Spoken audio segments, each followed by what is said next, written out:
Last video में हमने factorisation के कुछ रूल्स देखे थे, सिंपल रूल्स देखे थे, जिस तरीके से स्टैंडर्ड फॉर्म में कैसे लिखना, स्टैंडर्ड आंसर किस तरीके से निकालना, उसके रूट्स कैसे निकालना। अब नेक्स्ट क्वेश्चन है जो 2.2 है, उसमें हमें बाय फैक्टराइजेशन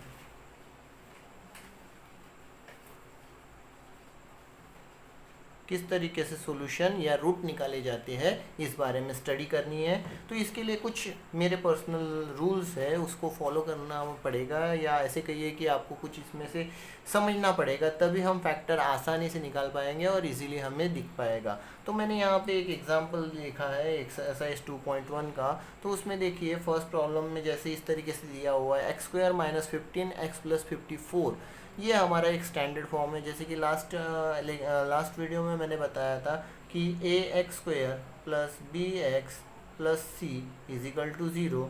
यह हमारा एक जनरल फार्मूला होता है जो क्वाड्रेटिक इक्वेशन में ज़रूरी होता है। तो उसी फॉर्म में सबसे पहले ये है या नहीं है, इसको ऑब्जर्व करना है। तो देखिए पहले x² की टर्म है, उसके बाद में 15 सिंगल x है और उसके बाद में कांस्टेंट नंबर है। तो इस फॉर्म में ये पूरा बैठता है, तो इसकी कोई ज़रूरत नहीं है, यानी ये स्टैंडर्ड फॉर्म में ऑलरेडी मेंशन है।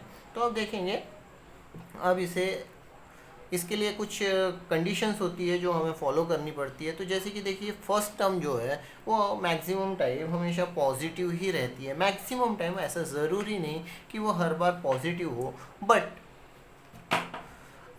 जो सेकेंड टर्म और थर्ड टर्म पे डिसाइड करता है कि जो फैक्टर्स होने वाले हैं वो कौन से फैक्टर्स होंगे, या उसका जो साइन है वो कौन सा होगा। तो एक बात हमेशा ध्यान में रखिए कि अगर बीच वाली टर्म का साइन अगर माइनस है, तो थर्ड वाली सेकेंड टर्म अगर माइनस है, जैसे कि यहाँ पे माइनस टर्म है, तो ये अगर टर्म माइनस है और थर्ड टर्म का साइन अगर पॉजिटिव है, तो उसके फैक्टर हमेशा निगेटिव रहेंगे।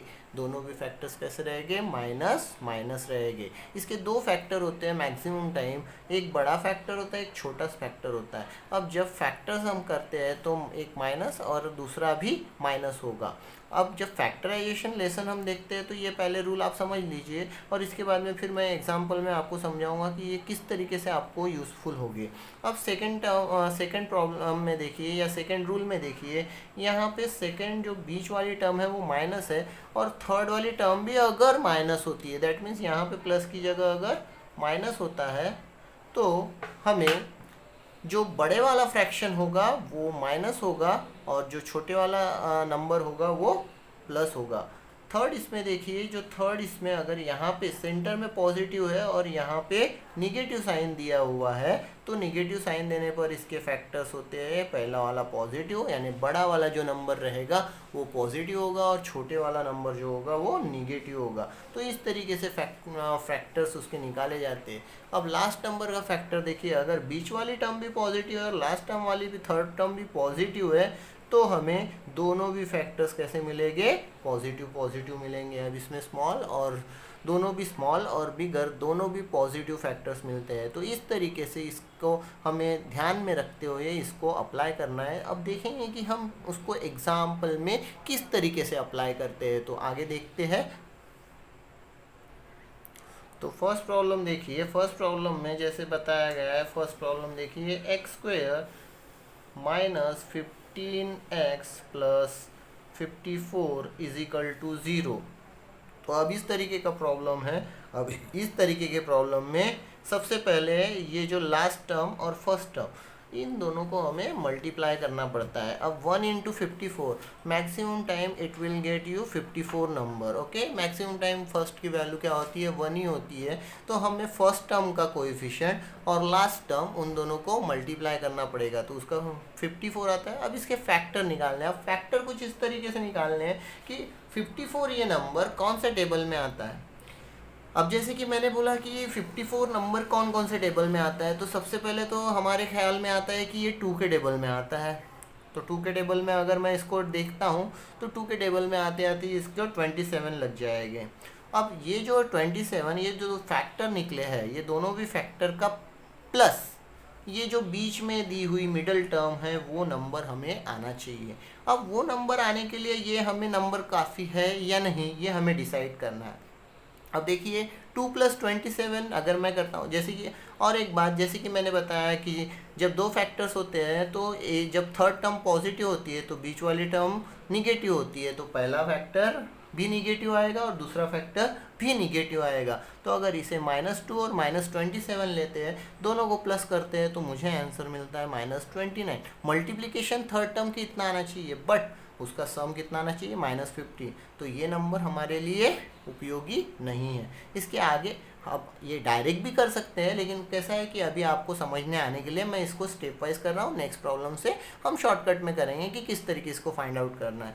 अब दूसरा नंबर आता है 3 के टेबल में भी ये डिवाइड होता है, 18 के टेबल में आता है, तो -18, या तो ऐसे कहिए कि यहाँ 3 लिख लेंगे और यहाँ -18 लिखेंगे। अब दोनों को अगर मैं प्लस करता हूँ तो मुझे 21 मिलता है, तो ये भी मुझे काम का नहीं है क्योंकि मुझे चाहिए वहाँ पर 15। अब इसके आगे वाला नंबर 4 के टेबल में 54 कभी नहीं आता, इसलिए उसको छोड़ देंगे। 5 के टेबल में भी नहीं आता, 6 के टेबल में वो आता है, तो 6 के टेबल में हम देखेंगे 6 9 जार 54 रहता है। दोनों निगेटिव इसलिए लिए है क्योंकि बीच की टर्म निगेटिव है और थर्ड टर्म पॉजिटिव है। अब इन दोनों का मल्टीप्लिकेशन करेंगे, माइनस इंटू माइनस क्या होता है, पॉजिटिव, इसलिए इसका साइन पॉजिटिव है और दोनों का मल्टीप्लिकेशन कितना है, 54 है। तो इस तरीके से इस टर्म को फाइंड आउट करना पड़ता है। और इन दोनों का सम देखिए -15 आता है, तो हम डायरेक्टली अभी हमारे काम की चीज़ कौन सी है, ये दो फैक्टर, तो इसके दो फैक्टर कौन से हुए, -6 -9। अब इसे किस तरीके से लिखना है ये हम देखेंगे। इसके लिए थोड़े से हमें टेबल याद चाहिए। अगर हम टेबल अच्छे से 15 तक के टेबल अगर अच्छे से याद कर लेते हैं तो, और जो रूल्स मैंने बताया उसको फॉलो करते हैं, तो ये बहुत ही आसानी से हम सॉल्व कर सकते हैं। और अक्सर ये 2 से 3 मार्क के लिए क्वेश्चन पेपर में 100% हमें इस तरीके के क्वेश्चन पूछे जाते हैं। अब देखिए किस तरीके से सॉल्व करना है। अब जिस तरीके से मुझे फैक्टर्स मिल चुके हैं, तो यहाँ पे 1x² एज इट इज़ लिखेंगे।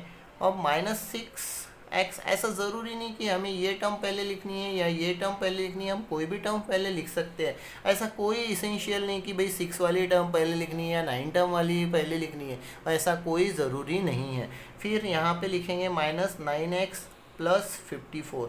बस हमें थोड़े से प्लस माइनस के रूल को ध्यान में रखना है और प्लस माइनस के रूल को अप्लाई करना है। अब क्या होगा, यहाँ से कॉमन निकलता है x कॉमन निकल गया, बचा क्या, x - 6।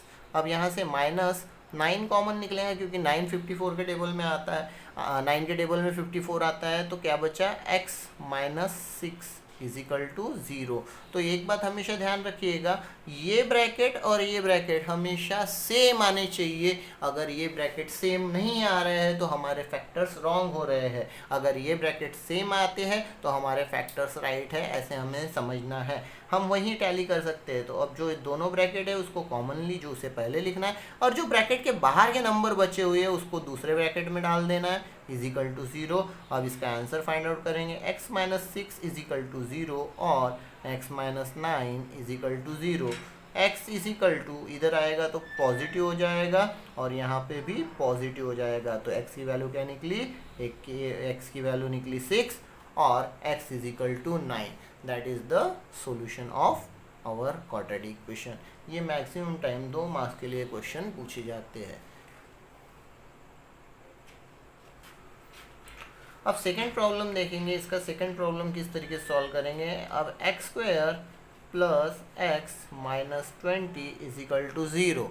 अब देखिए यहाँ पर प्रॉब्लम में जिस तरीके से हमें दिया हुआ है, इसका कोएफिशिएंट नहीं दिया हुआ है, तो जब भी कोएफिशिएंट दिया हुआ नहीं है तो you have to consider as a 1, वहाँ पे हमेशा हमें 1 है ऐसे कंसिडर करना है। अब देखिए, अब -20 के फैक्टर निकालेंगे, ऐसे साइड से फैक्टर निकालने हैं। अब फैक्टर, अब मैं पूरे फैक्टर नहीं निकालूंगा, अब आप डायरेक्ट फैक्टर बताऊंगा कि इसके फैक्टर कौन कौन से होते हैं। निगेटिव साइन है, जैसे कि मैंने बताया, प्लस यहाँ है और माइनस यहाँ है, इसका मतलब हमारा एक पॉजिटिव आएगा जो बड़ा नंबर होगा और छोटे वाला नंबर जो होगा वो निगेटिव होगा। प्लस इंटू माइनस माइनस होता है, इसलिए माइनस, और बड़े में से जब प्लस करते हैं तो बड़े में से छोटा नंबर माइनस होगा तो पॉजिटिव आएगा, इसलिए इसको इस तरीके से हमारे दिल में कैलकुलेट करना है और उसका आंसर निकालना है। अब 20 वैसे 2 के टेबल में आता है, 2 10 जार, लेकिन उसको अगर हम प्लस माइनस करते हैं तो हमें आंसर नहीं मिलता है।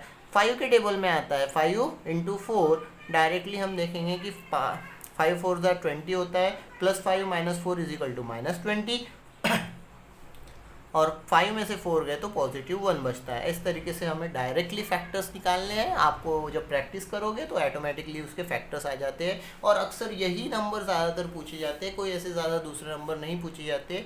इसीलिए इसको रिवाइज करते रहिए तो आपको ईजिली समझ में आ जाएगा। अब देखिए, इसको सॉल्व करते समय जिस तरीके से उसमें सॉल्व किए थे उसी तरीके से पहले 5x minus 4x minus 20 is equal to 0। अब x विल बी कॉमन, 1 नहीं भी लिखे तो चलेगा, यहाँ बचेगा x प्लस 5। अब देखिए यहाँ पे जो बीच वाले ये जो -4 है, जो टर्म के सामने साइन होगा वही साइन वहाँ पर लिखनी है। अब यहाँ पे 4 लिखेंगे और यहाँ पे क्या लिखेंगे, अब माइनस कॉमन निकल गया तो यहाँ ब्रैकेट के अंदर में +5 हो जाएगा इज इक्वल टू 0। क्योंकि अगर मैं ब्रैकेट ओपन करता हूँ तो माइनस इंटू प्लस माइनस हो जाएगा और माइनस इंटू प्लस माइनस हो जाएगा, तो मुझे जिस तरीके का उस तरीके का इक्वेशन प्राप्त हो जाएगा। तो इस तरीके से दोनों ब्रैकेट सेम आ चुके हैं, तो इसको x प्लस 5 लिखेंगे और दूसरे को, बचे हुए नंबर को दूसरे ब्रैकेट में लिखेंगे x plus 5 is equal to 0 और x minus 4 is equal to 0। That means x is equal to -5 और x इज इक्वल टू 4। तो इस तरीके से सेकेंड क्वाड्रेटिक इक्वेशन सॉल्व होता है। ओके, थर्ड प्रॉब्लम देखिए। थर्ड प्रॉब्लम में 2y² 27y प्लस 13 इस तरीके से दिया हुआ है। तो अभी तक के हमने देखा कि यहाँ पे कोई भी नंबर नहीं था, 1 रहता था या तो फिर कोई भी नंबर नहीं रहता, बट यहाँ पर क्या है, 2 दिया हुआ है। तो ऐसे समय इससे इन दोनों को क्या करना है, मल्टीप्लाई करना है। तो क्या हो जाएगा, 2 × 13 इज इक्वल टू 26। अब हमें 13 के फैक्टर ना ढूंढते हुए 26 के फैक्टर्स ढूंढने हैं। अब देखिए, बीच वाली टर्म भी पॉजिटिव है और नीचे वाली थर्ड टर्म भी क्या है, पॉजिटिव। इसका मतलब इसके दोनों फैक्टर कैसे आएंगे, पॉजिटिव पॉजिटिव आएंगे। और बहुत ही सिंपल फैक्टर निकलते हैं, 26 1 × 26।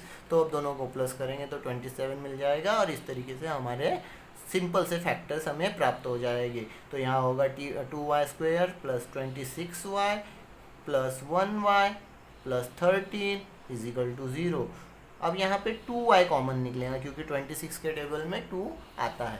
तो यहाँ क्या बचेगा, y प्लस, अब इसको डिवाइड कर देंगे तो कितना हो जाएगा, 26 का 2 से डिवाइड करते हैं तो 13 बचता है। यहाँ से 1 कॉमन निकलेगा और कुछ नहीं है, इसलिए y plus 13 is equal to 0।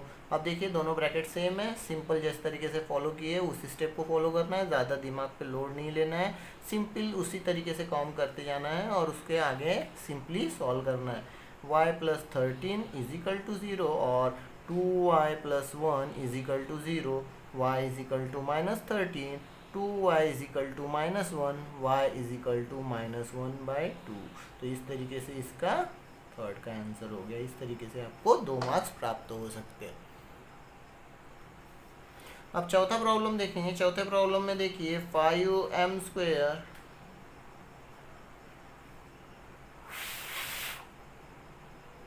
5m² is equal to 22m plus 15।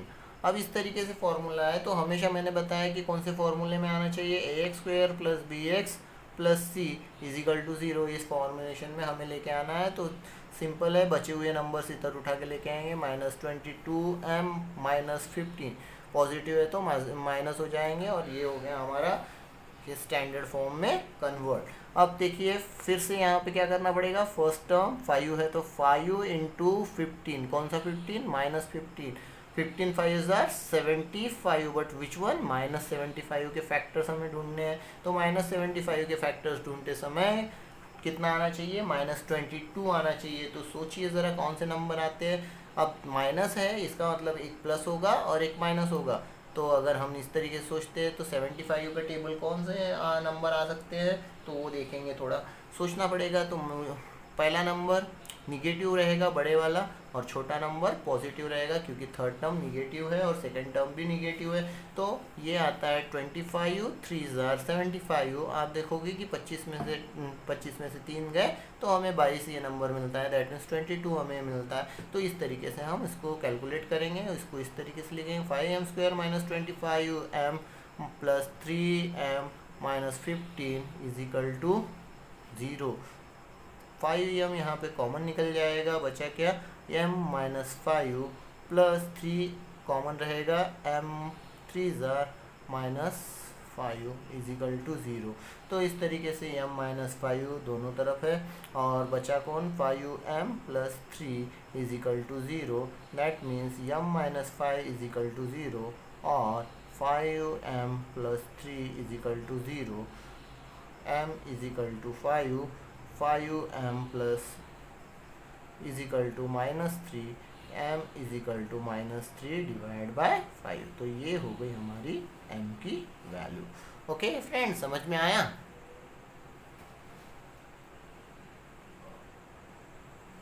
अब फिफ्थ नंबर का प्रॉब्लम देखेंगे। फिफ्थ नंबर के प्रॉब्लम में 2x² -2x + 1/2 is equal to 0। अब यहाँ पे थोड़ा फ्रैक्शन दिया हुआ है, इसमें डरने की ज़रूरत नहीं। फ्रैक्शन को सबसे पहले तो इसको हटा देना है। अब हटा देना है मीन्स कैसे हटा देना है, हमें जानबूझ के उसको ऐसे जादू से नहीं हटाना है, उसको बाय प्रॉपरली हटाना है। तो हम क्या करेंगे, मल्टीप्लाई बाय जो डिनोमिनेटर में नंबर है उससे मल्टीप्लाई बाय 2 ऐसा कर देंगे। तो क्या हो जाएगा, 2x² into 2 minus 2x into 2 plus 1/2 into 2 is equal to 0। तो ये 2 तो कैंसिल हो जाएगा। अब यहाँ पे क्या होगा, 2 2 ज़ार 4x² माइनस 2 2 ज़ार 4x plus 1 is equal to 0। तो इस तरीके से हमने फ्रैक्शन का डिनोमिनेटर का नंबर हटा दिए।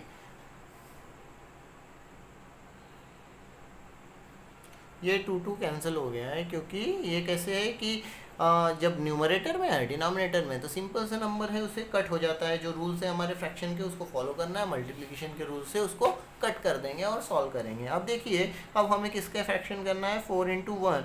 4 × 1 इज इक्वल टू क्या मिलेगा, 4। पॉजिटिव 4 है और -4 दिया हुआ है, तो अब इसके फैक्टर कौन से हो सकते हैं। तो 4 के कौन कौन से टेबल में आता है, 1 के टेबल में आता है, 2 के टेबल में आता है। तो 1 के टेबल का तो काम नहीं पड़ेगा, लेकिन 2 2 ज़ार 4 होता है, तो -2 और -2 ये दोनों इसके फैक्टर होंगे। -2 -2 -4 हो जाएगा, और इसको मल्टीप्लाई करने पर हमें पॉजिटिव 4 मिलता है। तो इस तरीके से इसको करेंगे। 4x² -2x -2x plus 1 is equal to 0। अब यहाँ से 2x कॉमन निकलेगा, तो यहाँ क्या बचेगा, 2x -1। क्योंकि यहाँ से पूरा नंबर निकल गया, तो यहाँ जब ऐसे कॉमनली सब नंबर निकल जाते हैं तो हमेशा ध्यान में रखना है कि वहाँ पे 1 बचता है। अब यहाँ पे कुछ नहीं बचा है, इसका मतलब 1। अब यहाँ से कुछ भी कॉमन नहीं निकलता, तो 1 कॉमन निकालेंगे, 2x -1 इज इक्वल टू 0। अब 2x -1 और दूसरा bracket 2x -1 is equal to 0। तो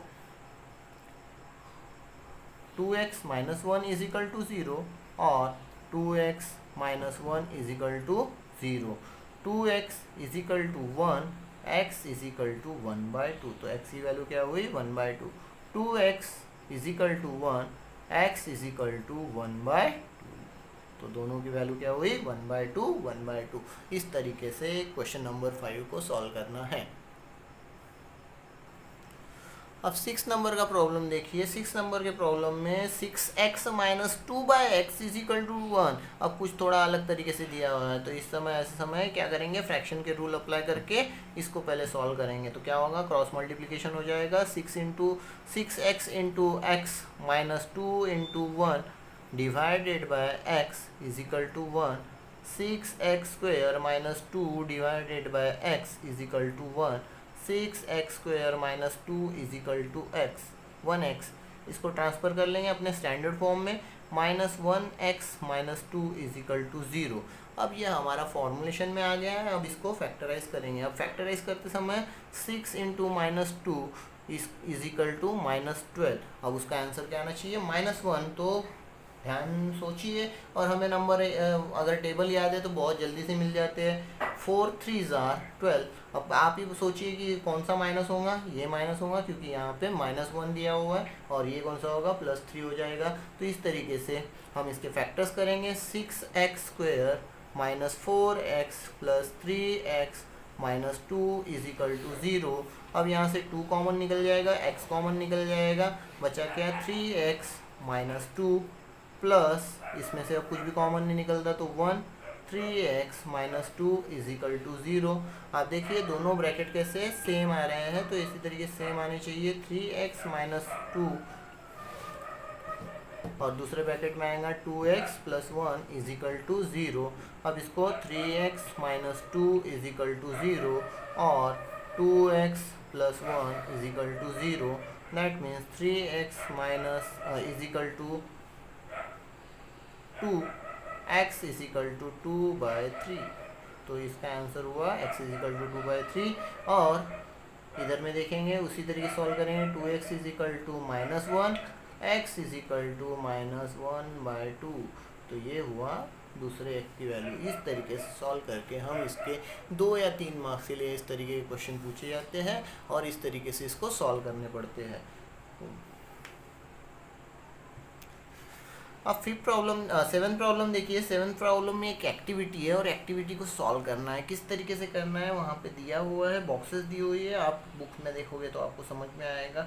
यहाँ पे ऐसा √2x² दिया हुआ है, फिर यहाँ पे ऐसे बॉक्सेस दी हुई है 2,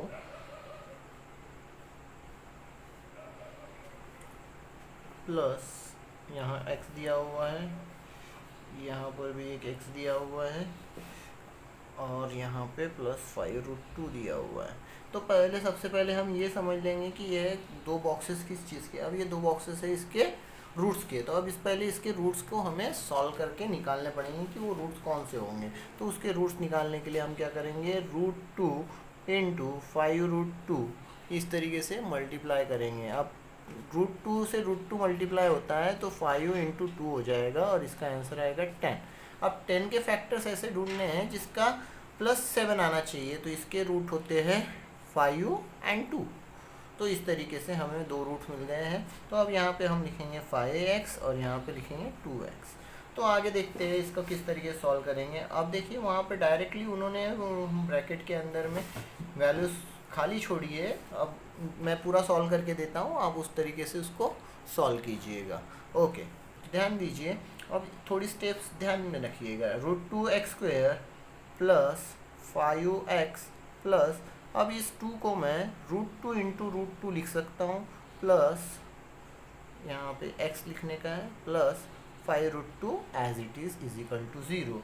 अब यहाँ से सिर्फ x कॉमन निकलता है, रूट में बचेगा √2 प्लस 5, √2x प्लस 5 और यहाँ से √2 कॉमन निकल जाएगा और यहाँ बचेगा √2x plus 5 is equal to 0। अब दोनों ब्रैकेट सेम है। √2x plus 5 x plus √2 is equal to 0। √2x plus 5 is equal to 0 और x plus √2 is equal to 0। √2x is equal to -5, x is equal to -5/√2। तो ये हुई हमारी एक x की वैल्यू और यहाँ पे x इज इक्वल टू -√2, ये हुई हमारी दूसरी x की वैल्यू। तो इस तरीके से ये 3 मार्क की एक्टिविटी आपको प्रॉब्लम में पूछी जा सकती है। तो इस तरीके से इसको मल्टीप्लाई करके पहले फैक्टराइजेशन करना है और फैक्टराइजेशन निकालने के बाद में उसका आंसर फाइंड आउट करना है। तो इस तरीके से प्रॉब्लम नंबर 7 हमने सॉल्व किया है। 8 नंबर का प्रॉब्लम देखिए। 8 नंबर के प्रॉब्लम में 3x² minus 2√6x plus 2 is equal to 0। अब थोड़ा अलग तरीके का प्रॉब्लम है, रूट बीच में आया हुआ है और डरने की कोई बात नहीं, इसके फैक्टराइजेशन बड़े आसानी से होते हैं। थोड़ा ध्यान दीजिए किस तरीके से करना है। अब पहले तो हमें इसको मल्टीप्लाई कर देना है कि किस तरीके से इसको मल्टीप्लाई करना है। फर्स्ट टर्म और थर्ड टर्म को मल्टीप्लाई करेंगे। 3 इंटू 2 इज इक्वल टू 6। अब उसका प्लस या माइनस कितना आना चाहिए, -2√6। अब इसका मतलब थर्ड टर्म प्लस है और सेकेंड टर्म माइनस है। इसका मतलब दोनों जो फैक्टर्स होंगे वो निगेटिव होंगे। अब अगर मैं इसको फैक्टराइज करता हूँ तो मुझे मिलता है, अगर √6 और √6 कर दिया जाए तो इसको मल्टीप्लिकेशन 6 आता है। तो इस तरीके से 2√6 हमें प्लस करके मिल जाता है। तो इस तरीके से 3x² minus √6x minus √6x plus 2 is equal to 0। इस तरीके से हमें फैक्टर्स मिलते हैं।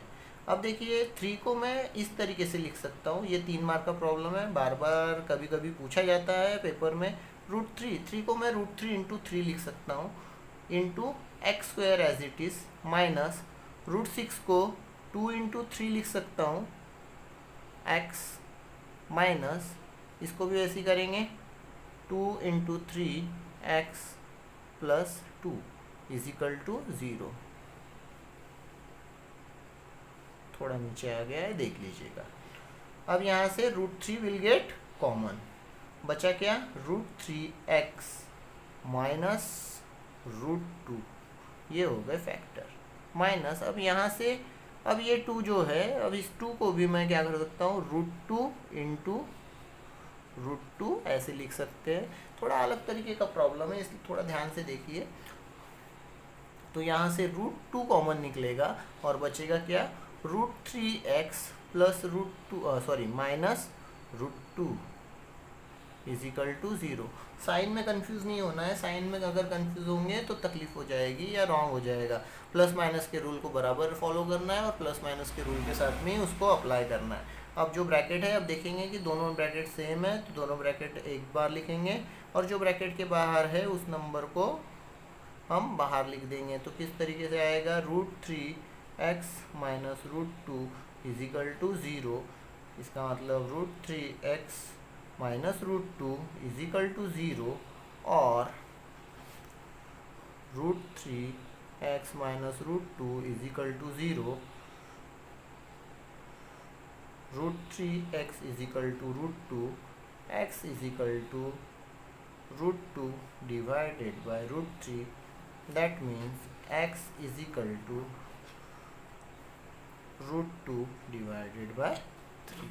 तो इस तरीके से इसका सॉल्यूशन आता है। सेम वे यहाँ पे करेंगे √3x is equal to √2, x is equal to √2 divided by √3, x is equal to 2/3। तो इस तरीके से इसका सॉल्यूशन आता है। ओके,